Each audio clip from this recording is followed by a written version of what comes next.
الحمد لله حق حمده والشكر له على توفيقه وامتنانه، وصلى الله وسلم على النبي محمد وآله ومن تبعهم بإحسان إلى يوم لقائه. أيها المسلمون عباد الله، اتقوا الله تبارك وتعالى فإنها أنفع زاد وأعظم ما العبد بها استزاد. ولا ليال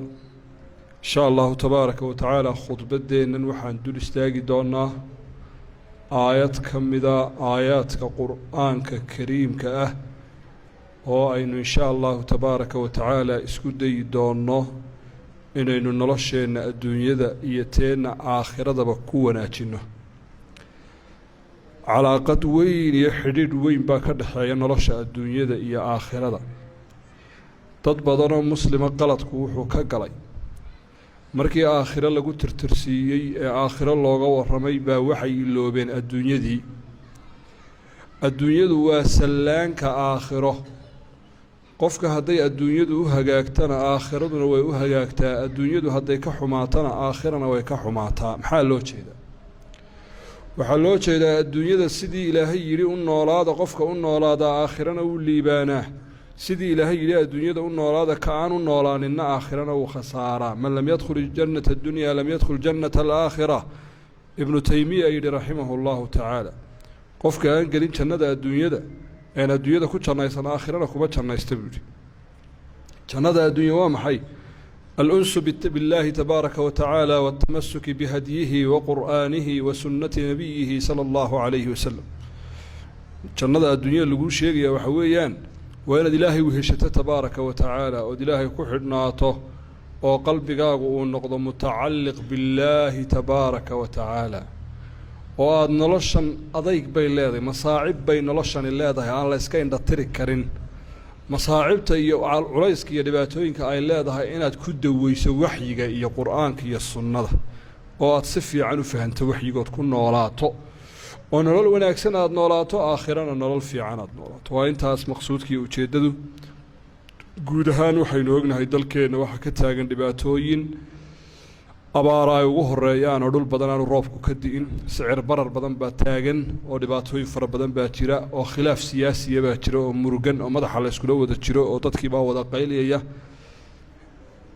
doorka kaga aadan khudabada iyo dadka diinta ilaahay wax ka soo guraya waa inay xal iyo dawo uga keenaan qur'aanka iyo sunnada waxaan wixii lagaga bixi lahaa. muranka inaan qayb ka noqonno ma oo wadaadku labada dhinac ula soo safte labada dhinac wixii dawo u ahaa waa inuu kitaabka ka keenaa. saaka anigoo akhrinaya qowlullaahi tabaaraka wa tacaala, qaaluu adgaaثu axlaami wamaa naxnu bita'wiili اlaxlaami bicaalimiin. وقال يوسف أيها الصديق. آيات كان يقول آخرنا يبا وحا يقول صدح بحي مركانو فير صدي كدب. مشكلة لها ودن كينا كتشري يكو الدبو إيمان دوني يكو ولي قد بتاغنا وحيابها ندبويه. نبي الله يوسف عليه السلام بالقرآن كلا يناوش يساقو حران شال كتشرة قف حران أو حبسي كتشرة أودي سوين تايتهاي واد قدري كريسان دمانتي ولا ليال. waxaa layna barayaa qofku awoodda uu hayaa intay doontaba ha leekaatee inuu dadka wax ku tari karo, waxna ku gaadhsiin karo, naftiisa iyo dadkiisaba ku anfici karo. nin xidhan oon wakhtigan nebi loo aqoonsanayn, oon wasiir loo aqoonsanayn, oon shahaado loo aqoonsanayn, wax loo aqoonsayba aanay jirin. waa dadkeennaa jeelasha iminka iskaga jira oo kale, oo miduu idhaahdo anaa xalkii somalilan oo dhan ku bixi lahayd haya. waxaa laga yaabaa inaynu qosol iyo maad iyo riwaayad ka dhigan lahayn. laakiin nebi yuusuf bal ummadda dhan siduu u badbaadiyey eeg. waxaa loo sheegay isagoo jeelkii ku jira inuu boqorku riyooday oo uu ku riyooday 7 markaa waxa weeyaan sac 7 sac oo cunaya 7 markaa shilisoo sac oo ay cunayaan 7 kaloo weyda. waxaa kaluu ku riyooday in markaa waxa weeye 7 sumbulaatin khudrin wa ukhra yaabisaat, 7 naasoo hadhuudho oo akhtara iyo kuwa kuwoogiyo markaa waxa weeyaan iyaguna qallalan. nabiyullaahi yuusuf calayhi salaam baa loola yimid oo layidhi bal hadda warkaas fasir. horta qolyo kalea loo bandhigo riyooyinka fasiri jiray oo waxay yidhahan wallahi waxaa garan mayno, alaabaha isdhex yaacaya. riyadu markay weji leedahay ee wax la garanaya lagu riyoodaa la fasiri karaa. oo la yidhaahdo waxaan ku riyooday qof kaasoo dhimanaya kaasoo noolaanaya kaasoo sidaasa laakiin riyadu hadday noqoto wax iswada jiidanayo oo intaasoo banal oo kala duwan iyo intaasoo fayl oo kala duwan ay isu dhex fadhikum waraxmatullaahi wabarakaatuh adqaas alaxlaam baa la yidhahda dadka riyada ku takhasusay ma fasiraan mararka qaarkood adba waad ku riyootaa adoo diyaarad saaran oo haddana dhulka ordayo haddana caynkanoo wax sidaa isugu wada jira taa lama fasiri karo laakiin riyada gaar u baxsan aad ku riyoota adigoo caana cabaya ama aad ku riyooto adiga oo wax ku weeryanayaan ee sidaa gaarka u abaa la fasiri karaa bay yidhaahdeen nebiyullaahi yuusuf calayhi salaam markii la weydiiyey nin baa yidhi war anaa garanaya nin riyooyinka fasiri jiray mawaahibta aad leedahay adigu aad yaraysanaysa ilaahay ku siiyey maalin unbay kuu bixi doonaan haddaad wanaajiso mawhibadiisii baa lagu soo raacay jeelkaa loogu yimiday nebiyullaahi yuusuf calayhi salaam riyadii baa loo sheegay riyadii intuu dadkii u fasiray baa wuxuu raaciyey 8 xal baa aayadaha qur-aanka ku yaallaan 8 xal 8 qodob oo lagaga baxayo dhibaatooyinka iyo rafaadkaa taagan oo 8 qodob ah ayuu nebiyullaahi yuusuf tilmaamay calayhi salaam muxuu yidhi qaala tasracuuna 7 siniina da'aban famaa xasadtum fadaruuhu fii sunbulihi ilaa qaliila mima ta'kuluun ثم يأتي من بعد ذلك عام 7 شداد يأكلن ما قدمتم لهن إلا قليلا مما تأكلون قال تزرعون 7 سنين دأبا فما حصدتم فذروه في سنبله إلا قليلا مما تأكلون ثم يأتي من بعد ذلك 7 شداد يأكلن ما قدمتم لهن إلا قليلا مما تحصنون ثم يأتي من بعد ذلك عام فيه يغاث الناس وفيه يعصرون حلكي يا دباتدي يا رياضي يا فسركي وحي بو يسرعي ورت الرياضه فسركيد waxa weeye buuri 7 sanadood oo abaaro khatar ah idinku soo socdo buuri la yaabo oo abaar marka abaaro jaan goys ah oo la isu baxaynin oo kabaha la cuni doona soo socdo xalku waa maxay ibtikaar waa waxyaabaha cajiibka nabiyullaahi yuusuf calayhi salaam uu ina baray ee 8 qodob nin weyn oo mushkilad iyo masiibo loo sheegay marka aad noqoto dadka adiga kuula soo cararay adiga ku soo irkaday haddana iyaga wax lama bido caruurtaadii baa kugu soo yaacday ku dhaaba guriga masbaa soo galay maxaynu yeelaa iyaga dib ha ugu odhanine dhinacan u baxa dhoo adigu xalkeen iyagu adiga ku daba socdaane ummadad mas-uulka ka tahay ibtikaar nabiyullaahi yuusuf kuma odhan calayhi salaam dhibaatooyin baa soo socday bal hadda tashada oo madaxweynihiina dib ugu noqda oo oday dhaqameedkii iyo culimmadii fadhiisiya oo xisaabaha umuu gelina wuxuu u sheegay xalkii lagaga bixi lahaa balaayada waa qodobka koowaad ee qofka mas-uulkaa laga doonayo ee adiga lagaa doonayo guud ahaan markaan sharaxayo qodobadan walaalayaal ugama dan lihi inaan dawlad unuga sheekeeyo iyaduna ha ka faa'iidaystaan oo haynagu hagaan haddii ilaahay waafajinayo ujeeddada ugu weyni laakiin intaynan isu khudbadaynaysa is dhegaysanaysa warkeenu gaadhayaa waa inay noloshooda ku dabaqaan 8 qodob dhammaantoodna wayna saameynayaan oo arki doontaan الابتكار مشكلتها كوهايستا هذا حل الراد إلهي باكو بضي ورنا علبود ثم التوجيه ولا جهية ضدك ولقى يا الله ولا جهية ولا تلماما صومالي دا دباتوين كوغوين أنا نقو أركيني هايستان مالي دقينيهين با آفوين كوغوين صومالي دا هايستوا جهين لانتوي الدنيا دا دولده وحيابها وقوة وين يولي سنيهين يتدك وقبتان مركا لغاية ما دا مانك يحسابها السوغيان وحا وقوين يتدك وصميوي جهيان marba waxbaa lagu jiheeyaa ummaddu dawladda daba socotaa annaasu calaa diini muluukihim dadku hadba dawladdu waxay sheegto iyo dawladda waxa ku weyn baa ku weyn oo waa la yaqaanaa hadduu qabsado nin musuqmaasuqa waddanka gebigiisa waa musuqmaasuq buu noqdaa nin cibaado leh hadduu qabsado dadku wada cibaaday noqdaan macruuf taa waa loo soo taagnaa weligeedna waa la yaqaan dawladuhu markaa waxay leeyihiin qorshayaal dadka ay ku jiheeyaan oo idaacadaha iyo nidaamyada iyo sacuudigu mid buu sameeyey 20 sano la yidhaahdo 2030 qorshayaal ciidaa la eg buu sameeyay dawladdii ku soo daayay shacabkiisa iyo uu waa inaan inta ku gaadhnaa waddanku deebato markaad aragtay gabigiisuba wuxuu socdaa halka loo xadeeyay Turkiga Erdogan isna waa kii barnaamij noocaas u sameeyay 2040 ka baan filayaa isagana muddo qabsaday qorshayaal buu sameeyay ummadii halkaas ku jiheeyay dabadeed China waa sida adduunyada dhan waxay leeyihiin qorshayaal inta laga fikiray la jiheeyay dadkii leeyahay waa idinka 10 sano saa u jeeda haddaba inaga asafka iyo dhibaatada waxa weeyaan aroor kasta waxaan ku soo toosnaa riwaayad cusub aan ku soo toosnaa bila jaha meel allaariya meel ay u jeediyo meel ka jeedo maanta kala la isku qabsaday berina kana lagu murmay waa dhibaatooyinka ugu waaweyn marka shacabku iyo dawladuhu waxyaabaha ay wada leeyihiin ee dawladuhu dadka ay ku hagaan waxa kamid ah jihayn barnaamij weyn lagu jiheeyo dawladda adayar haddaba adiga ku gaarka ah adiga iyo naftaada iyo qoyskaaga tawjiih baa loo baahan yahay inaad jihaysaa isdhexyaaca iska ilaali adiga laftaada mashaakilka ugu waaweyn ee qofka iyo masaa'ibka ugu waaweyn ee ku dhaca waxaa ka mid ah ghiyaabul ahdaaf inay qofka gooliska iyo hadafyadu ka maqnaadaan horta waxaad u nooshahay gebigaaguba inaan cibaadaysto gartay waa asaltaas waxaynu ku qasbannahay wey maxaad raacinaysaa cibaadada lafteeda sidee kuugu qorshaysantahay hadafku inuu kaa maqan yahay waa mushkilad weyn sidaa darteed waa in laba hadaf meel ay kuugu qoran yihiin tusaale ahaan waxaa iyo waxaa waa inaan nolosha xaqiijiya kaa iyo kaa waa inaan ka meel gaadh ah hadaf laba hadaf saddex hadaf waa inay meel kuugu qoran yihiin oo noloshaada o dhan aad ku jihaysan tahay qoyskaagana waa inaad ku jihaysaa tira wakaa ummadaadana waa inaad ku jihaysaa tusaale gaaban haddaan idin siiyo laba hadaf baa meel aniga iigu qoran labada hadaf insha allahu inta noolayna waan ka shaqaynayaa khudbadaydan lafteeda ku salaysan inta igu xeeranna way igala shaqaynaysaa insha allahu tacala labada hadaf waxa weeye rafcu ljahli waalfaqri can nafsii wa can ilbaqiya intaan awoodi karo dadka inaan ka furto horta nafahayga ka furto faqriga iyo jahliga jahliguna aljahlu billaah baa ugu horeeya ilaahay oo jaahil laga noqdo dadka laga furanaya diintoo jaahil laga noqdo dadka laga furanaya aqoon la-aanta iyo jahliga oo dhan waxaad ka furan karayso ummadda inaad ka furato nafahaagana ka furato qodobka labaad faqriga iyo aafada nafahaagana inaad ka furato ummaddana kala cararto cumar ibnu khadaab intuu sidaa u eegay baa wuxuu yihi low kaana alfaqru rajulan laqataltu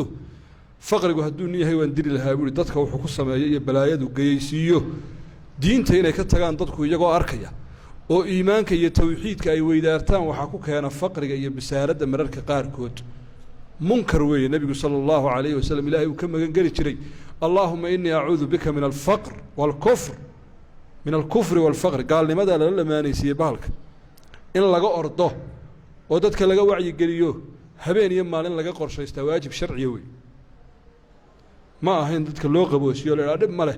oo qadarka lagu sasabo qadar ilaahay baa iska jira oo faqri kuu qadaray iskaga fadhi may ilaahay waa muncim tabaaraka wa tacaala addoomihiisao dhan uu nicmeeyey ilaahay daalim ma ah nicmada uu addoomihiisa u nicmeeyey waxaa ka mid a mid walba inuu ku noolaado nolol wanaagsan adduun iyo aakhiraba asbaabtii uu ugu noolaan lahaayoo dhanna ilaahay uu siiyey tabaaraka wa tacaala fa minhum daalimun linafsihi wa minhum muqtasid wa minhum saabicun bilkhayraat adduunyada iyo aakhiraba inuu shaqaystoo wanaagsan oo dadaalay oo naftiisa ka adkaaday iyo ku naftu isaga dhex yaacday oo isdhex fadhiistay iyo intaba waa la isugu jira marka hadaf waa inay noloshu walaalayaal inoo lahaato qodobka saddexaad ee nebiyullaahi yuusuf calayhi salaam dadka uu aadka ugu baraarujiyey cajaa'ibka la yaab kale aayadahan qur-aanka waxa weeye alxaasil waalmaxsuul dadkii wuxuu ku jiheeyey waxay haystaan umuu baadhin mawaarid kale meelo kale waxba ugamuu raadraadin war bal abaaraha soo socda dowladihii noogu qayliya caalamka yayna soo gaadhaya talow ummadaha bal waraaqa u dirdira iyo xisaabaha muu gelina dowlado kale adduunyada way jireen wakhtigaa waxyaabo kale way jireen xataa muu odhanin bal waa cajaa'ibe ceelashii qodnaa ceelal ku dara intii la hayay in ku dara muu odhane waxay hayeen buu ku yidhi intanaa idinku filan intanun habeeya 7 sannadood un wax beerta buuo da-aban joogta ah laakiin shaqada say u qabanayaan buu u sheegayoo ha carshaynin ee 7 sannadood oo daba jooga oo idaan salka dhulka dhigin wax beerta buu yidhi innaga lafteennana taasunbaa inoo taal waddanka 7 sano hadduu wax beeran lahaa oo joogto ah hodantinimadeenna lama kala gureenba qolyo digaaga dhaqa ayaa waxay igu yidhaahdeen maalin dhexdaa ahayd waxyaabahaanu ugu baahi badannahay waxaa ka mid ah calafka digaaga waxaa gala bay yidhahdeen gelley inaguna habeeniya maalin waan cabanaynaa waxba ma hayno waddanku waa bisaarad oo yaa idinku yihi waa bisaarad waa nicmada laakiin waynu fahmi laana wuxuu yidhi bakistan baanu u doonanaa 2 usbuucba 25 kontiindhar oo albakhi ah bal yaa intuu sameeyo soo beera naga iibiyo naga ka iibsan lahayn oo lacagtiisa fadhiga ugu geyn lahayn waan ogahay caqabaad bay leedahay inaad banka u baxdo beer raadsato cagaf geliso qoddo u sabirto dhibaatadeeda xalaal weeye xalaal waxaa dhulka laga soo beerayaa nebi maxamed baa sheegay calayhi salaatu wassalaam arsaaqda ta ugu khayrka badan le inay tahay ama magacyada kuwa ugu runta badan le alxaaris waalhamaam ibnu aadam hami badana ah wax beerta waka halkaasay naga taagan tahay innakana oo ka wax beerbeeraana 2 liid buu ku yar tuurayaayo khalaas wax badan ma hayno dadku hadday isu tagaan laakiin oo la helo 100 qof oo wax yar la baxa oo ugu talagalay inay waayaan iyo inay helaan dhul ilaahay kiciyo dabadeed oo beera ah ummaddu way intifaacsan lahayd aad iyo aad baa loo intifaacsan lahaa dee laakiin waxay naga dhiman tawjiih iyo tilmaantii iyo talada in la helaa ka horeysa fulinteedii iyo arrinkeeda arrinka afraad oo uu ku biiriyey waxa weeyaan aljamaaca koox wada shaqeeya buu ku yidhi tasracuuna waaw ljamaacada waad beeranaysaan waa khabarun bimacna alamr bay yidhahdeen culimmadu beerta buu leeyay beerta boqorka ma odhanin marka madaxweynaha waxaad ku tidhahdaa dalka ka beer wasiirkaagii maaliyadda maxaa wasiirkaagii beeraha waxaad ku tidhaahdaa dhulka beer ma odhane ummadda gebigeedii maca madaxweynaheedii maca kulli buu ku jiheeyey dowladdu maanta oran hadday cararta waxay beertaa waa wax kooban weeyaan laakiin waa in bulshadu u kacdo oo dowladduna ay ku jirto oo dabadeed wax soo saarka sidaa loo sameeyo cajaa'ib qur-aanka lagama dhammaado ceel shidaalaa la qoday baad maqli jirteene aayad qur-aana haddaad dur istaagto ood qodo maantoo dhan cilmi baad ka soo guri bal nebi yuusuf intuu xal samaynaya calayhi salaam waxaa ka mid ah jamaaca waa qodobkii afraad qodob cajiiba buu u sheegay shanaad oo nolosha ku socoto oo ah aliddikhaar sayfin famaa xasadtum fadaruuhu fii sumbulihi buu yidhi waxaad goosataan ha cunina uunoo markiiba haddana dig ha ka siinine kaydsi yeesha kaydsi oo wixiina wax kala hadha oo $100 hadduu ku soo galo wax kala hadh inta badan baan dadka uga sheekeeya waxaasoo waxay dhahaan way adagtay sheekhow $100 waxba laga reebi kari maayo qofka aan $100 maarayn karin kunna ma maarayn karo ka aan kunna maarayn karin 10 kun ma maarayn karo 10 kunna 100 kun 1 milyan ma maarayn karo nolosha waa inay sayfin iyo ku yeelataa kaydsi maalmaha culus aad ugu tala gasho nafta waa inaad ka soonsiisaa aad ka sabirtaa aad ka solansiisaa way u baahan yihiin haddana wuxuu yidhi may kaydsada in yaroo cunaysaan mooyaane ilaa qaliila mima ta'kuluun ta lafteeda cilmiyaho intaajka wax soo saarka iyo isticmaalka mar walba waa inuu yaraado isticmaalkaagu waa cilmi waa istaraatiijiyadaha adduunyaduba ku kala socdaan intaajka productiga qofku uu soo saarayo iyo waxa uu dib u isticmaalaya mar walba waa inuu yaraado wuxuu dib u isticmaalaya ilaa qaliila mima ta'kuluun in yarood cunaysaan mooyaane soomaalidu waxay u nool yihiin cagsiga mar walba intay isticmaalaan waxa ka badan intay isticmaalaan baa ka badan intay soo saaraan uu ordayaa $100 buu ku shaqeeyaa haddana wuxuu isticmaalaa $300 meeluu ka keenaba xayraannimo iyo afxumo iyo meeluu ka keeniyo shaxaad iyo isku gee oo saasay nolosheennu u dhisanta qof baad waraysan aan shaqaynin wuxuu doonayaa maalintii ugu yaraan inuu isgareeyo kharash gareeyo $20 mana shaqeeyo wuuba shaqeeyaa 20 buu soo saaraa laakiin wuxuu rabaa inuu $60 maalinta isticmaalo adduunyadu saa uma xisaabtanta yaa xabiibi yaa qaali yaa akhi adduunyadu saa uma xisaab cagsiga nabigu ina baraya waxaad soo saarayso 20% 30 isticmaalo inta kale ku ahaato saving iyo maarayn noloshaada aad ku kala maarayso kadibna muxuu faray al-istithmar maalgashi kale marka aad beerataan aad halka fadhiisataan aad dhigataan iska fadhiista mu odhanine shaqeeya buu yidhi haddana oo markii uu gabagabeeyey riyadiisii tafsiirkeedii uu dhameeyey wuxuu ku yidhi ثم يأتي من بعد ذلك عام فيه يغاث الناس وفيه يعصرون سند با إيمان دونا دبديت برواقاه ددكو أي درجي دونا عام فيه يغاث الناس لو غرغاري وفيه يعصرون بيج way miiran do iyaga miiran doona deeta timirtood iyo khamradood iyo waxay miiranayaan iyaga miiran doona labada eray baa xataa kala duwan oo ismu raacin oo mu oran waana la idin gargaari waana la idin miiri ama mu oran weydun isu gargaari ama weydun miiran way kala duwan yihiin gargaarku xagga ilaahay buu ka imanaya tabaaraka wa tacaala fiihi yugaathu nnaas roobka ilaahay baa diinaya barwaaqada ilaahay baa bixinaya laakiin inaga maxaa laynaga rabaa wa fiihi yacsiruun camal baa laynaga rabaa camal xoog iyo dhidid baa laynaga rabaa iyo orod iyo qaxar baa laynaga doonaya dad fara badan waxay ku qaldamaan bayna tawakkul wal amal intana bay noo kala sheegtay yugaathu nnaas wa fiihi yacsiruun waxa laaliyo waxa daliil sheegaya tala saaro waxa laaliyo waxa daliil sheegaya ilaahay isu dhiib وعمل قلبي يبقى اللي لها كودك سومين انت تجيد هوس حتى الله يبقى لا تلاسارته ارساق دو اسكت ما دايدو سعوته مي وعمل قلبي تاسي عمل الجوارح نو حلو باهي حبنه هنا عرران وحلاليه وحد دليل كوي مدي شقتك او شقيسته ونبي يقول عليه الصلاه والسلام يقولون waxay la hadlayaan xubnaha imaam al-Ghazali baa sida isugu qabadsiiyay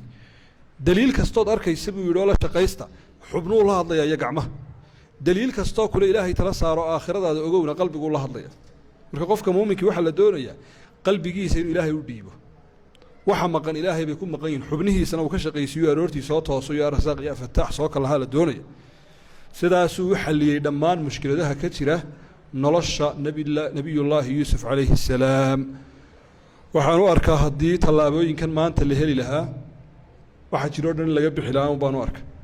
waa waajib badde uma arkay way tahayba haddii dadka la jihayn lahaa oo loo keeni lahaa qorshe cusub oo lagu qancin lahaa in waxay hayaan iyo mawaaridooda mutaaxa dee hantida ay haystaan un ay ka shaqaysiiyaan oo lagu qancin lahaa inay koox ku wada shaqeeyaan oo khilaafku meesha uu ka baxo lagu qancin lahaa in ay saving ku sameeyaan ama kaydsi ay ka dhigtaan waxay helaan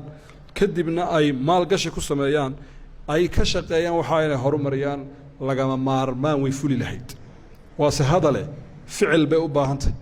mimbarka marka laga dul sheegayo waxa aad u sahlan waan qabaa aniguba taas ma damaanad qaadi karayo haddii maanta mas-uuliyadda la isaari lahaa inaan sidaa uga soo bixi lahaa ma damaanad qaadi karayo ilaah baa og laakiin inta haysa allaha ugu sakhiro oo allaha waafajiyo oo ugu ducaynanaaya cilmiguna marka la ogaado maalin unbaa mid fuliye ilaahay keeni doonaa tabaaraka wa tacaala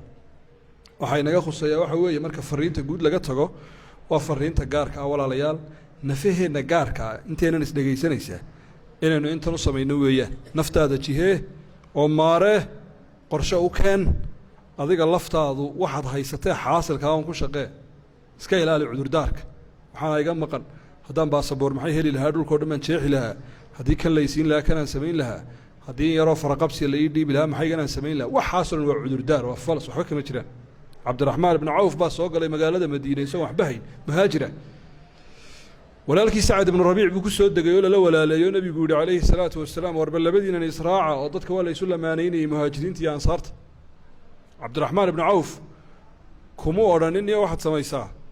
markii wuxuu usoo bandhigay xaasaskiisii buu laba xaas baan qabaa sacad ibnu rabiic nin wanaagsan oo goba labada xaaskaa doontaan kuu fasaxaya kuu sii daynayaa hantidaydana kaa doonta intaad doontaan kuu jarayaa buu yihi oo walaalkay baa tawaa layla kaa lamaa soo dhowow wuxuu yihi baaraka allaahu fii maalika wa ahlika sida soomaalida umuu fikirina war nin wanaagsan baa tay soo dhawee mu odhanne wuxuu yihi allah kuu barakeeya maalkaaga iyo intaba iska hayso kowdhe xataa faraqabsi kamuu qaadan wuxuu ku yihi dullunii cala suuq bas aduu suuquni tus keliya waa qaaciidada qofku hadduuna sidiisa producti u ahayn oonu naftiisa u dhisnayn oonu waxba soo saari karin 100 milyan haddii loo dhiibana waxba soo saari karo cabdiraxmaan ibnu cawf isagoo sidaas oon shilin dhex ka daloola haysanin buu suuqa galay haddana wuxuu noqday maalintuu dhimanayay ahraa ahriyaa'i almadiina magaalada madiina dadkii ugu maalka badnaa buu noqday waxaa magaalada madiina soo galay wax ku dhow 200 oo xils biaqtaabiha 200 oo rati oo raran oo dahab iyo fido iyo maal saa uga buuxaa soo galay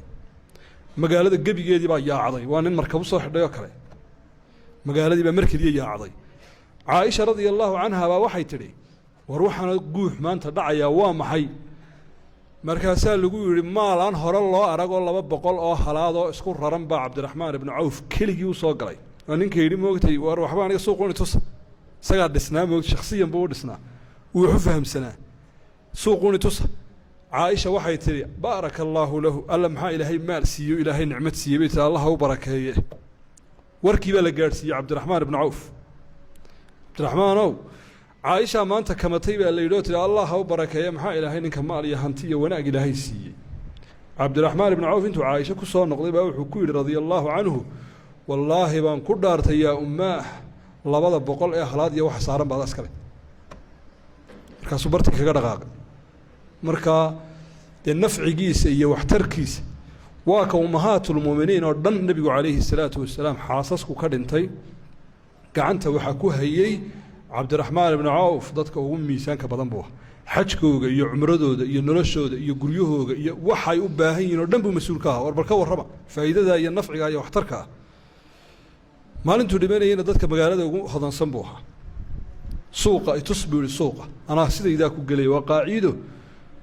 sidaas bay yidhaahdaan dadka khubarada ee dhaqaalayahankii qofku haddaanu naftiisa hagaajin oonu tiisa ka adkayn oonu tiisa tojahayn karin dadka kalena ma jahayn karo dhammaanteen intaasaynu u baahannahay walaalayaal inaynu fahamno qur'aanka iyo sunnada ay noogu filan wax nolosheenna hagaajiya dadka qaarkood waxay u arkaan dhaqaalaha iyo nolosha iyo reer galbeedkun in loo doonto ma fiican yihin way barteen oo ku dadaaleen laakiin haddana waxyiga samaawiga waa ka daf nolosheenna wixii wanaajin lahaa waa ka daf waa nagu filan yahay haddaanu fiirsanno oon akhrisannoon cagta saaranno nafaheenna ku dadaalloon ku dabaqno ilaahay tabaaraka wa tacaala hayna waafajiyo diin iyo adduunyaba ilaahay tabaaraka wa tacaala hayna waafajiyo wanaag adduunya ku aakhiraba allah hayna waafajiyo dal iyo dadba ilaahay amni iyo isafgarad allah haynoogu soo dabaalo dembigeen iyo kii waalidkeenna allah dhaafo allaahuma inaa nasaluka alhudaa والتقى والعفاف والغنى. اللهم لا تدع لنا ذنبا إلا غفرته، ولا دينا إلا قضيته، ولا مريضا إلا شفيته. اللهم فاغفر لنا ولوالدينا ولمعلمينا ولمن كان له حق علينا، ولجميع المسلمين والمسلمات الأحياء منهم والأموات، برحمتك يا أرحم الراحمين. صلى اللهم وسلم على نبينا محمد وعلى آله وصحبه أجمعين.